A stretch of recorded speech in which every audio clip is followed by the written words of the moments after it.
Thank you so much for being here today and seeing this new, improved, expanded production about Clara McLean. Before I tell you about Clara McLean, I'd like to take a moment to tell you about another remarkable woman, Ruth Lyman Watkins, whose legacy, like Clara's, has made a real and lasting difference to patients and families being cared for by First Health.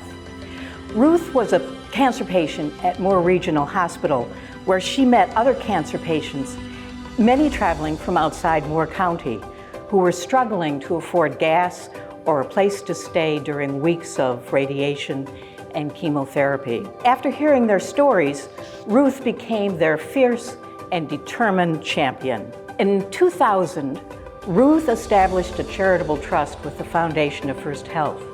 Her generous gift, along with a major bequest, allowed the foundation to create the Cancer Care Fund, which has helped thousands of patients with transportation, lodging, medication, and other needs.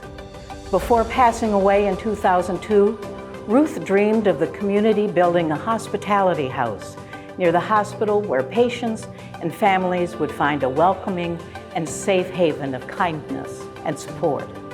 Her dream was realized here in the Clara McLean house. Although I never met Clara McLean, I think she and Ruth were very similar. Both were highly intelligent, successful, no-nonsense businesswomen. Both were very private and very guarded about their personal lives, and both were passionate about helping others through their philanthropy. In order to tell the story of Clara McLean's life and legacy, I knew I was going to have to do some significant digging, which led me to experience what writers describe as research rapture, the delightful but dangerous condition of becoming repeatedly sidetracked in following intriguing threads of information or constantly searching for one more elusive fact. Once I stopped myself from looking for that last fact, those rare photos of Clara, I felt as if I had collected a virtual treasure trove of vintage pictures, memorabilia, and stories from a life that spanned a century, from 1910 to 2010. So today, I thought I'd share with you what I imagine Clara's memory book to be, celebrating those 100 years. First, let me introduce Clara's family. Malcolm Purcell and Amina McLeod Curry McLean, Clara's parents, were fourth-generation descendants of hardy Highland Scots who settled in a very rural and very poor Robeson County, North Carolina. Malcolm was 30 and Almina was 29 when they married in 1908. The couple had 8 children between 1908 and 1921, 7 of whom survived to adulthood. They were, in order of age, Mary Virginia, a lifelong elementary school teacher who counted legendary UNC President William Friday as one of her 5th grade students. Clara McLean, born in 1910, John Luther, who as an adult settled in Lumberton and became a successful businessman, civic leader, and philanthropist. Malcolm Purcell Jr., born in 1913, Mary Margaret, James Kenneth, born in 1918, Lacey, who died of pneumonia when he was 2 months old, and William Angus, born in 1921. Clara and her brothers, Malcolm, Jim, and Bill, became partners in creating 2 hugely successful businesses, McLean Trucking and Sealand Service, which literally changed the world of global trade. The McLean siblings fully embraced their parents' Scottish values: belief in God, devotion to family and community, respect for learning, self-discipline, and a willingness to work hard. Their father expected them to adopt his strong work ethic and strict moral code. He was not a gregarious man, nor was he free with compliments or thank yous. Like her papa, Clara wasn't a people person. She was never one for small talk or chit-chat. She simply didn't see the need. If she said something, it meant something.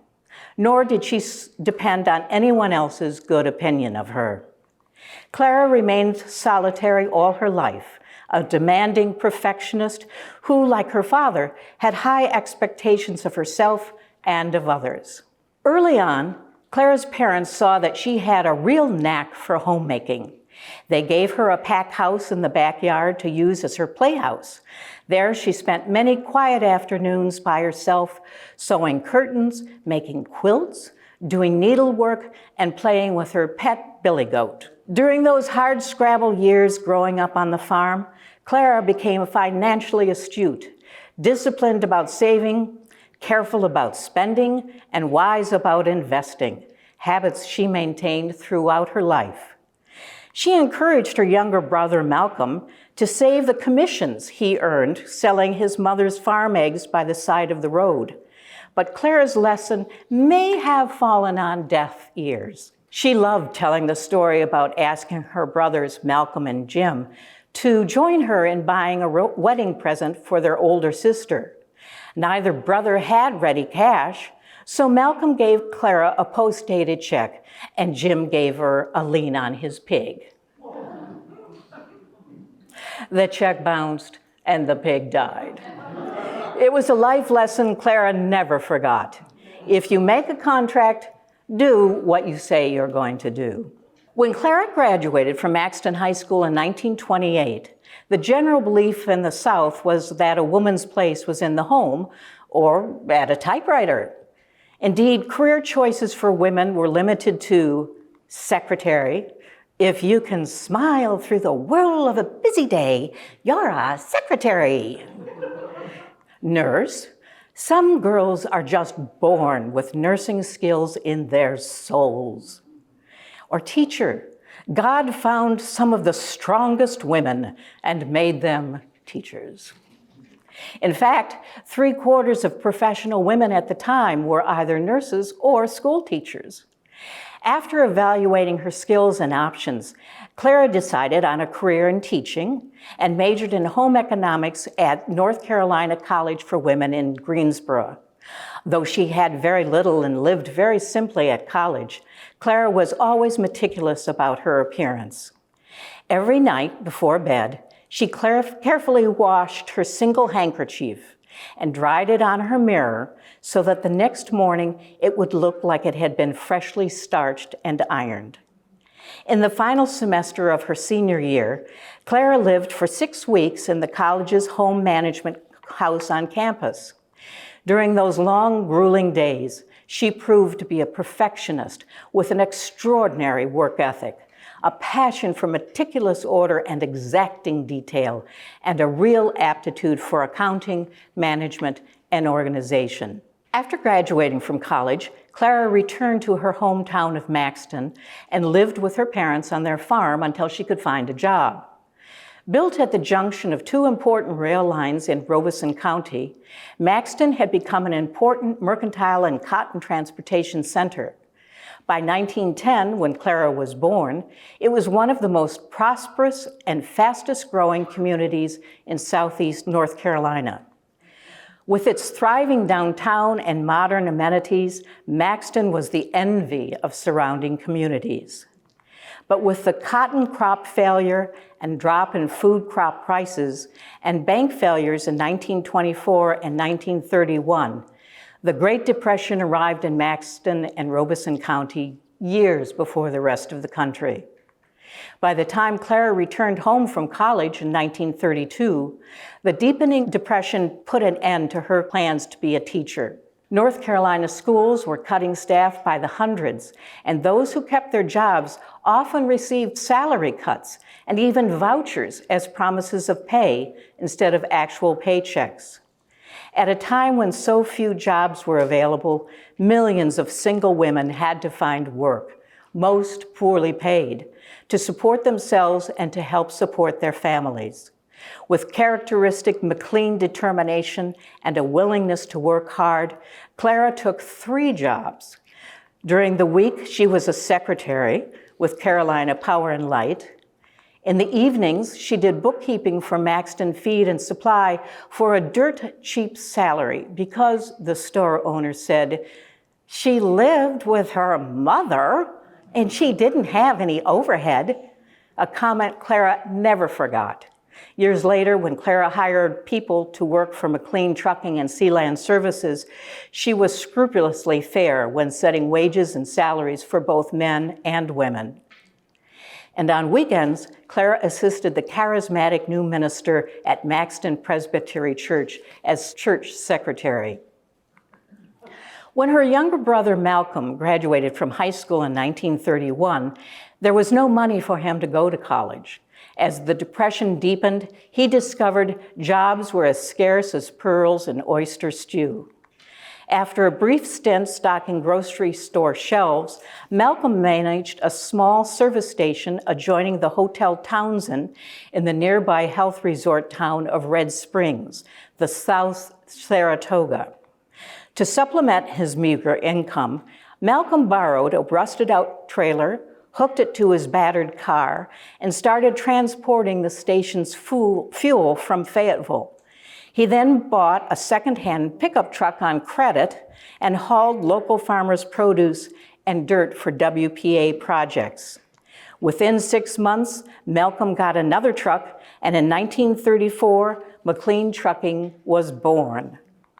Malcolm worked tirelessly to build his business in the viciously competitive environment of long-haul trucking, driving around the clock, sleeping a few hours at a stretch in the cab of his truck. Within a year, endlessly ambitious Malcolm, scarcely out of his teens, had 9 drivers working for him. But brutal winter weather and poor economic conditions forced Malcolm to scale back his operation and again get behind the wheel of his company's remaining truck. By the end of 1937, he was struggling to keep his fledgling business afloat. At the family's kitchen table, 24-year-old Malcolm, never short on dreams, shared his ambitious plans for McLean Trucking with his big sister Clara, 27, and younger brother Jim, 19. Malcolm pleaded with them to help him save his business. Jim, who was putting himself through college, agreed to join him after he finished getting his degree in business at UNC Chapel Hill. Malcolm admitted he couldn't afford to pay Clara much, but as one of 3 partners, she would own a third of the company. Clara loved Malcolm and would do anything for him, but he was asking her to leave the security of a good job and a regular paycheck and the comfort of a lifelong home.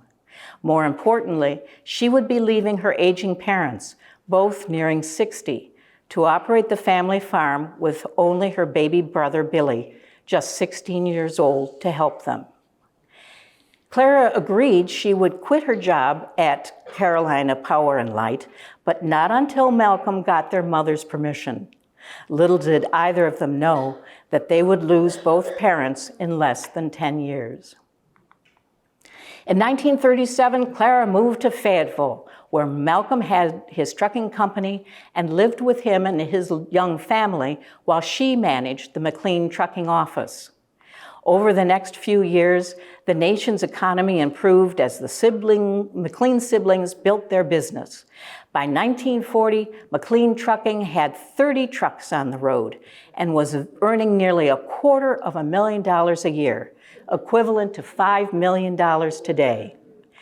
Despite the Depression, Winston-Salem, with tobacco and textiles as its primary industries, remained among the top manufacturing cities in the U.S. The city's reputation as a major center of industry drew Malcolm to move McLean Trucking there in 1943, and R.J. Reynolds Tobacco Company became its major customer. Over the next 40 years, Malcolm built a relationship with R.J. Reynolds that would take him from sitting in a McLean truck to sitting in the RJR boardroom. In the 30s and 40s, smoking had become the norm for both men and women and a majority of doctors in the United States. Increasing health concerns about smoking prompted R.J. Reynolds to launch an aggressive ad campaign. The doctor's choice is America's choice, with the memorable slogan, "More doctors smoke Camels than any other cigarette." The company created a series of ads featuring friendly family physicians endorsing Camel, Reynolds' major brand and one of the most popular in the United States. Reynolds also established a medical relations division that became the base for their campaign, claiming that 100,000 doctors from every branch of medicine smoke Camels more than any other cigarette. With so many men fighting overseas during World War II, businesses across the country were encouraged to temporarily fill professional and managerial openings with women. Clara, who was in charge of hiring and personnel for McLean Trucking, must have been amused by the 1943 article Guide to Hiring Women in Mass Transportation magazine, which offered male supervisors 11 tips on getting more efficiency out of women employees. Older women are inclined to be cantankerous and fussy. Husky girls are more even-tempered and efficient than their underweight sisters. Keep female employees busy so they don't bother management for instructions every few minutes. Girls are more confident and efficient if they can tidy up several times a day. And there are 7 more of these jewels. Common wisdom in the business world was that women weren't tough enough. They didn't like responsibility, nor did they want to look on job as a permanent career. Bottom line, they just didn't want to pay the price. Or, as the president of Glidden Corporation so succinctly announced, most women are not fitted by nature for top executive jobs. It's a basic thing that can't be overcome. 20 years later, nothing had changed. Of the 9,000 people profiled in Big Business Leaders in America in 1963, not one was a woman, not even Clara McLean, who by then had served as co-owner, corporate officer, and major stockholder in 2 of America's and the world's top transportation corporations. But to be fair, several chapters in the book were devoted to women as wives. It must have been a surprise for male readers when they saw the photo essay, The New South in Life's magazine's 1949 issue. Instead of the typical shot of company executives posed around a desk, Margaret Burke White, Life's first female photographer, placed Clara in the driver's seat of a McLean truck with the caption, "Clara, Jim, and Malcolm are big wheels in the trucking line."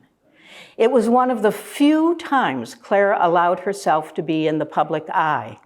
In fact, Clara's photo didn't even appear alongside her brother's in the 1953 McLean Trucking sales brochure. After the war, the cult of domesticity dictated that working women return home to resume their traditional role as wife, mother, and homemaker. To remain in the workplace as a professional businesswoman meant giving up all thoughts of having a home and a family, and like Clara, remaining single and living a solitary life. At McLean Trucking, Clara was responsible for personnel, training, and administration. She interviewed every one of the company's 2,000 employees, approved every hire, met with each of them to lay out her rules, and personally reviewed every single time card. She was a strict disciplinarian with exacting standards, stern but fair, demanding and critical of people and how they performed. And she was in the office every minute, overseeing them all. After World War II, Clara recruited returning veterans who got government loans to buy their own truck and work as independents. She hired young university graduates and put them through McLean U, one of the first formal management training programs in American business. Trainees spent the first 6 exhausting months driving long-haul big rigs. The next 6 months, they worked directly with Clara and her brother Jim in the main office in Winston-Salem, learning the McLean trucking method with its obsessive focus on cost cutting. McLean Trucking's reputation as one of the most highly efficient companies in the country was due to Clara's influence. She was Malcolm's alter ego, doing what she knew he wouldn't do. Without question, Malcolm relied on Clara to run the company, and everyone at McLean Trucking knew it as well. By 1950, McLean Trucking had become one of the largest and most profitable motor freight carriers in the country, with revenues of $12 million a year, equivalent to $146 million today. The fleet of nearly 2,000 McLean trucks dominated the road in the eastern U.S. Competitors came to refer to the passing lane as the McLean lane. In 1954, the McLeans built the world's largest independently owned motor freight terminal in Winston-Salem, one of 37 McLean terminals from Atlanta to Boston. With road conditions and traffic worsening in the 1950s, and a 50% increase in the cost of highway transportation in just a decade, the outlook for the continued expansion of the trucking industry was poor. Malcolm had long believed that coastal trucking could be a more cost-effective way to transport freight than the time-consuming and labor-intensive break-bulk system that had changed little since the days of the Phoenicians 3,000 years ago. But it would require an entirely unprecedented way of thinking. Malcolm's ideal was to seal goods in a container and handle the cargo only twice, once at the shipper's location and again at the final destination. The boxes never opened during transit. When Malcolm presented his design for the first container ship to the world's most knowledgeable ship architects, they said, "If you build a ship like that and stack the boxes up, it will roll upside down.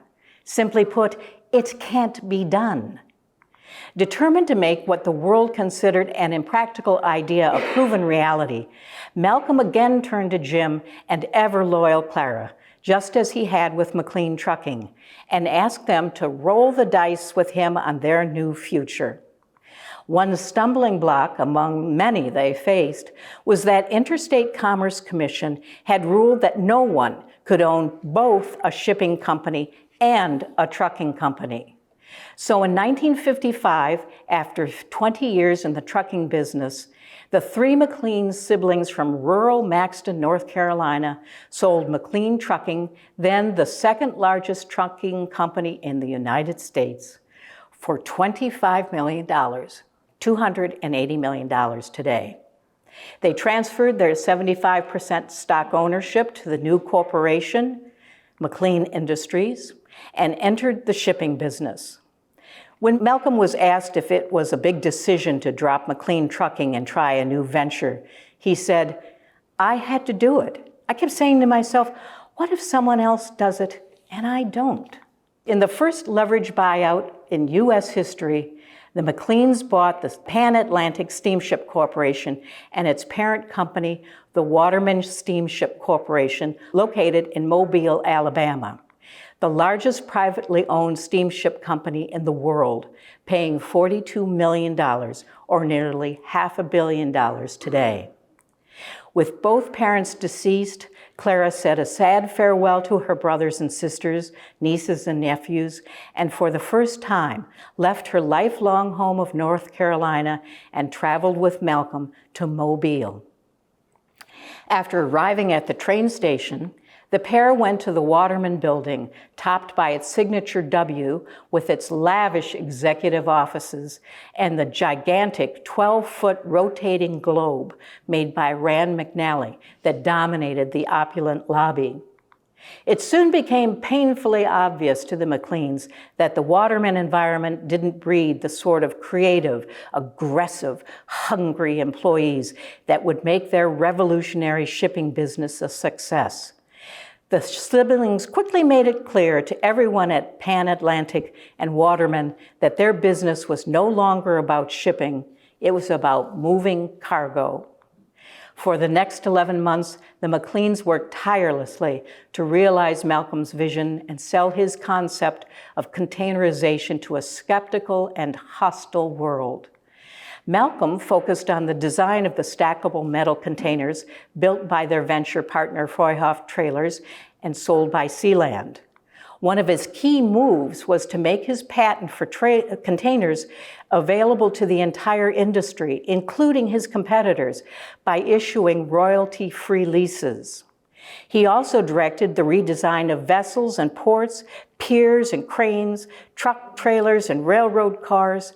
The change to containerization would take a lot of money and a lot of persuasion.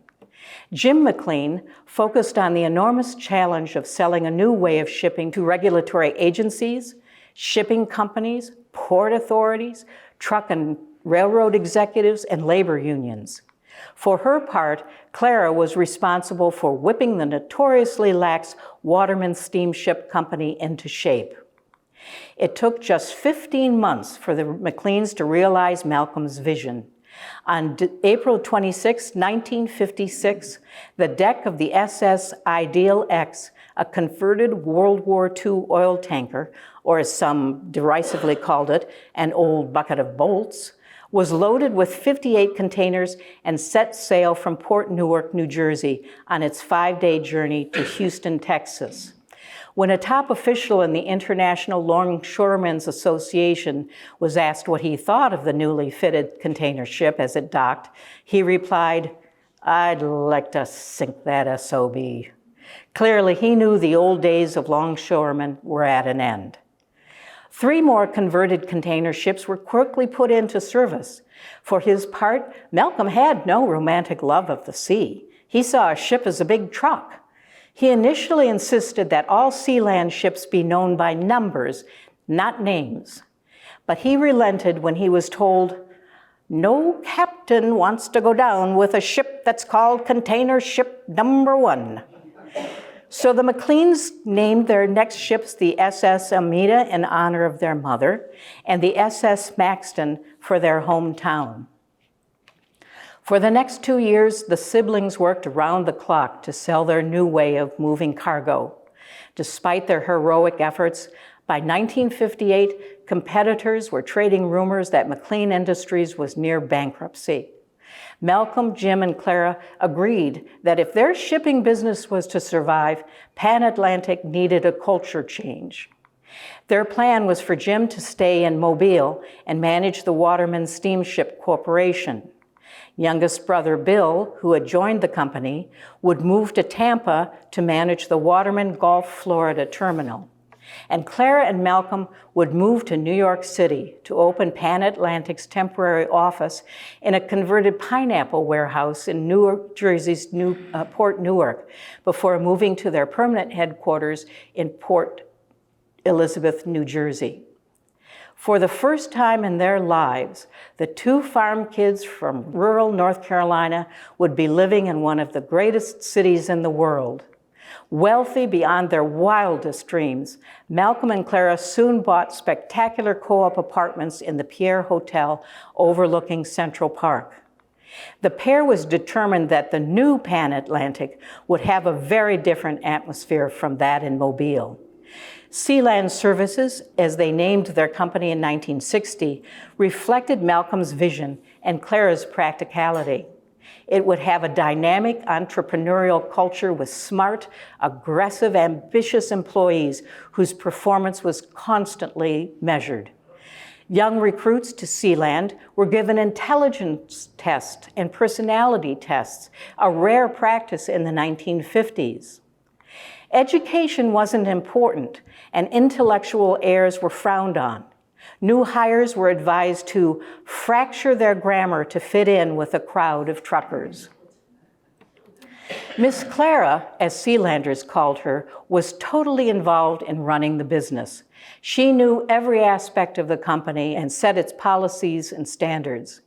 An orderly, effective administrator and no-nonsense enforcer of office rules, Clara was a stickler for perfection who instilled the discipline to focus on the details that would make Sealand a success. As with McLean Trucking, Malcolm kept his eye on the money, making endless demands for better cost control, relying on Clara to make it happen.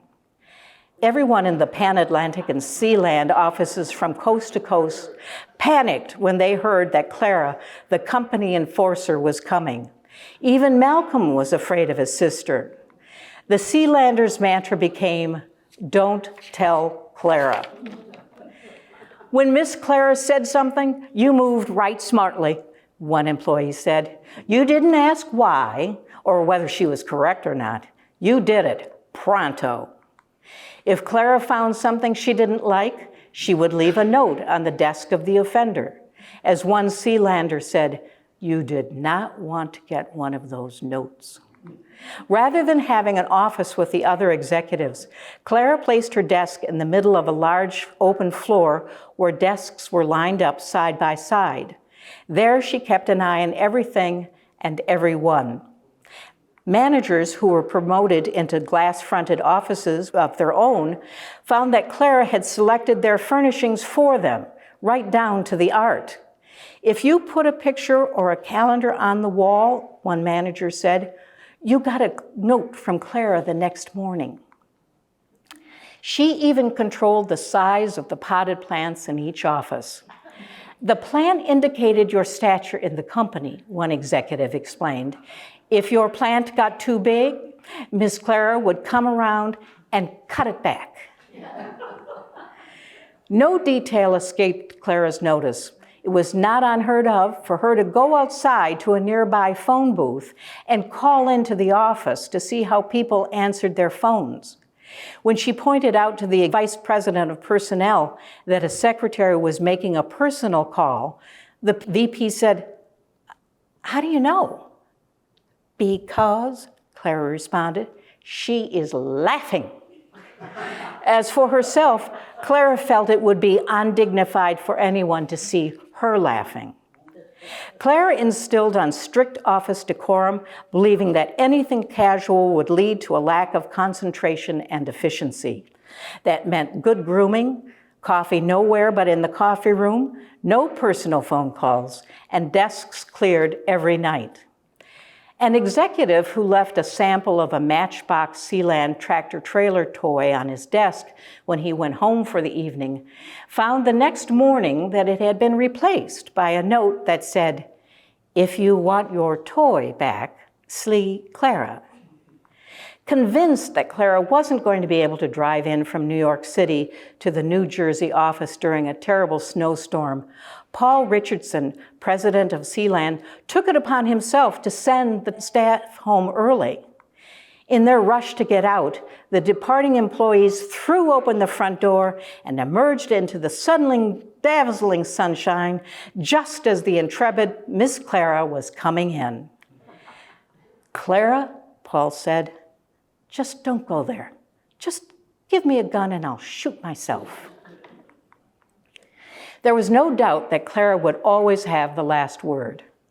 "Dear Paul, how do you, as president of this company, expect others to adhere to the rules when you violate the rules yourself?" As much as Clara may have been feared, she was also greatly admired. As an executive vice president and member of Sealand's board of directors, she was one of the first women to hold a senior management position in a carrier operation.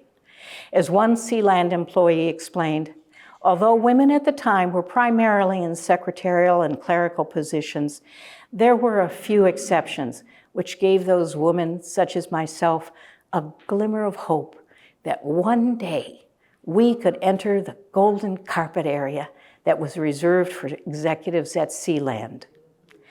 One woman was a beacon of hope for us, was Malcolm's sister, Clara. She was one of the finest women I have ever met. By 1969, little more than a decade after the first container ship sailed in 1956, the McLeans had built the largest cargo shipping business in the world. Malcolm's invention of containerization slashed the cost of shipping using the traditional breakbulk method from $6 a ton to an astonishing 16 cents a ton. Their success invited fierce competition. As other shipping lines rushed in, Malcolm needed cash for a fleet of bigger, faster ships. So Jim and Clara agreed to sell Sealand to R.J. Reynolds Industries for $535 million, equal to more than $4 billion today. While Malcolm stayed on with RJR to run Sealand and serve RJR's board of directors, Clara, 58 years old, decided the time was right to retire as executive vice president of Sealand Service. When Malcolm heard the news, he was visibly upset. How are we going to handle everything without her? After 3 decades working with her brother to create and run 2 of the most successful transportation companies in the country and the world, Clara quietly left Sealand, not stopping to say goodbye. Paul Richardson, president of both McLean Trucking and Sealand, who had worked with Malcolm and Clara since 1952, said of Clara, "There was no one quite like her. She was remarkable. I don't know if people realize what a tremendous contribution she made. She was a humble, brilliant person who never desired glory. She was in the forefront, but was never interested in being out front. Those of us who worked at McLean Trucking and Sealand all understood that. Those companies wouldn't have been what they were without her. She was their heart and soul." Malcolm McLean is justifiably credited as the brilliant innovator and visionary force whose invention of the shipping container forever changed global trade. At the time of his funeral in 2001, every container ship on every ocean and sea in the world blew their whistles in a mighty chorus of tribute to the father of containerization. But few know that every step of the way, Malcolm's sister Clara was always there by his side. After retiring from Sealand Corporation, Clara sold her apartment in the Pierre Hotel and moved permanently to her beautiful home she had purchased in 1963 in Llewellyn Park, West Orange, New Jersey. 6 months later, Malcolm, 56, stepped down from day-to-day operations management at Sealand and began investing in other ventures, including real estate. In 1969, he formed Diamond Head Corporation and bought 6 golf resorts in the South and Southeast, including the Jewel in the Crown, Pinehurst Resort and Country Club, America's foremost golfing mecca. For $9.2 million, nearly $70 million adjusted for inflation, Malcolm bought not just Pinehurst's 5 golf courses and several hotels, but the entire historic village, population 1,500, with its streets, sidewalks, and municipal facilities, and an annual payroll of $2 million. Malcolm spent a fortune updating the venerable century-old Carolina Hotel, rechristening it the Pinehurst Hotel, and opening it to full-time operation in 1971. He had golf courses redesigned and added a 6th, and built both the Members Club and the World Golf Hall of Fame. In an effort to change the old village into the new village, Diamond Head instituted a go-getter business model.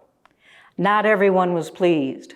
Malcolm was labeled a real estate mogul and a Philistine when Diamond Head cleared huge areas of forested acreage, subdividing it into 2,400 residential lots and building 600 condominiums. Like spring dandelions, new homes bordering golf course fairways appeared overnight. Properties were marketed with such frenzy that a reporter for the local newspaper observed that Diamond Head's sales force clustered on prime lots with the intensity of ants on a piece of picnic pie. Within a decade, Malcolm's attention turned back to shipping. He sold Pinehurst Resort with its $73 million debt to a consortium of banks in 1982. He went on to own two more container shipping companies, the United States Lines in 1978, which failed 8 years later in one of the country's largest bankruptcy, and Taylor Bridge in 1991. James Tuff later said that Malcolm admitted buying Pinehurst was one of the biggest mistakes he ever made. After so much development started on such a large scale, he said, there just wasn't any turning back. But before Malcolm ended his association with Pinehurst, he left the community with two gifts. By selling 100 acres of land at $1,500 an acre to Moore Memorial, as the hospital was named at the time, Malcolm made it possible for the nonprofit to secure the $11 million Hill-Burton loan for the construction of the $16 million two-story expansion, which opened in 1977. Malcolm was also personally donated an additional $100,000, more than $500,000 in today's dollars, to the hospital. His second gift was Clara McLean. In 1975, Malcolm invited Clara to leave her home of 12 years in New Jersey, move back to North Carolina, and take up residence in the majestic Old Carolina Hotel. She leased, at in-season rates, a suite of 8 rooms with a private entrance, 2 porches and gardens, thus saving the east wing from a planned demolition. According to her assistant and friend Yvonne Sneed, it was near impossible to know you were in a hotel after the major renovation of Clara's suites of rooms. Clara soon fell in love with the charming village of Pinehurst, making the Carolina Hotel her home for the next 32 years. She spent her days quietly doing the things she loved, collecting beautiful antiques, works of art, and 19th century schoolgirl samplers, gardening, and learning to needlepoint. It took Clara 2 years to needlepoint the 8-foot by 12-foot rug she had designed herself. Clara also became a major philanthropist. It was her way of throwing a bridge across the chasm of her solitude. She gave generously to a variety of organizations in the Sandhills, her extraordinary gifts always given quietly and anonymously. Her donations to the Village Chapel's Bargain Box supported Moore Free Care Clinic and scholarships for nurses attending Sandhills Community College. She did a lot of good things for people on the premise that there was no fanfare, her friends said. She was a very private person. Unusually, the beautiful Clara McLean Magnolia Gardens at the Village of Pinehurst Arboretum was quietly acknowledged with a small plaque at its entrance. Of all of the organizations Clara supported, she had a special fondness for Moore Regional Hospital and the Foundation of First Health, joining the Scroll Society and the Circle of Friends, and donating often and generously to various foundation projects. With each gift came a handwritten note requesting that she receive no public recognition. Clara cared deeply about the many hurdles facing patients, such as transportation, lodging, and access to care. When she learned about the hospital services program at Moore Regional, she donated her vintage 1989 Excalibur, one of 6 made especially for Caesar's Palace, to the Foundation's 2nd annual Fun and Fashion benefit reception held in 2005. In 1996, when she was in the last stages of glaucoma, Clara acknowledged the excellent care she received at Moore Regional during the nearly 2 decades she had lived in Pinehurst. Often, it is the small details in management that count the most in emergencies. I do not want to feel that I am getting the medical attention I need because I have donated, but because the institution I support is a well-run institution in all areas and in every detail possible. In the early 2000s, the idea of a hospitality house being built near Moore Regional Hospital captured Clara's imagination. She felt strongly that it and its supportive programs would provide much-needed assistance for patients and their families seeking treatment, support, and respite. It was, she said, just the right place. As plans for the new hospitality house were being finalized, Foundation of First Health Leadership approached Clara about naming the facility in her honor for her longtime support. She refused. As Yvonne Sneed wrote, Clara saw no need to put her name on things, instead preferring a quiet philanthropy. She thought the house was beautiful, but never took ownership. It was enough for her that the money she gave helped people. Clara eventually conceded to the naming request, but only with the understanding that there would be no announcement until after her death. In 2008, Clara, who was 98 years old, moved out of the Carolina Hotel and into Shadowlawn, a historic gem in Pinehurst and one of the finest estates in Old Town. The distinctive 6,800 square foot English Tudor home was originally built in 1929 as a vacation home for a wealthy Bostonian. It was the perfect setting for gracious living and entertaining close families and friends. Clara filled the beautiful house and lush gardens with treasures she had collected over a lifetime. It was as if she had planned for this beautiful estate forever, Yvonne Sneed said. Every piece of furniture fell into place like it was purchased for that very spot. At Shadowlawn, Clara was always happiest when she had visits from the children in her family, and she especially loved holding babies.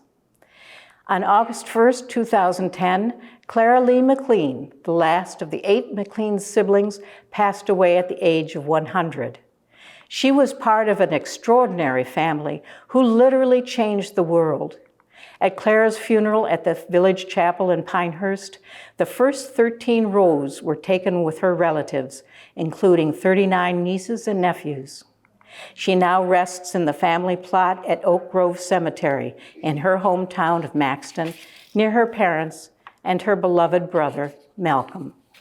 In April 2012, Clara's house, as it's lovingly known, opened to its first guests. Clara would have felt right at home in its beautiful rooms and in the adjacent healing garden designed by Linda Acker and Cassie Willis and maintained by volunteer gardeners. The dovecote bears a striking resemblance to the gatehouse at the entrance to Llewellyn Park in New Jersey that Clara would have passed each day. The statue, He Ain't Heavy, had resided for years in Clara's garden at the Carolina Hotel. Her friend, Don Webb, didn't rest until he found the perfect apple tree to plant in the boys' new home in the healing garden. La Brisa, also known as the Good Fairy, was originally commissioned in 1916 by Mrs. Jessie McCutcheon Raleigh, who had achieved fame and fortune as one of America's leading doll makers. Mrs. Raleigh asked sculptor Josephine Kern that the piece be a good fairy that shall be all grace and innocence and sunshine, that shall smile back into the sad hearts of the world, that shall spur people on to their best, and in that way bring them good luck. For more than a decade, thousands of patients and their families, young mothers with babies in the NICU, cancer patients receiving daily radiation or chemotherapy, heart patients waiting for surgery, families gathered to say goodbye to loved ones being cared for by First Health Hospice have been tenderly and lovingly cared for at Clara's house. This special place of kindness and welcome and the extraordinary care offered to those in need, in pain, in grief, has been and will continue to be fully funded by this community, by caring individuals like you who are making a real and lasting difference each and every day. Thank you, Clara McLean, for your extraordinary caring.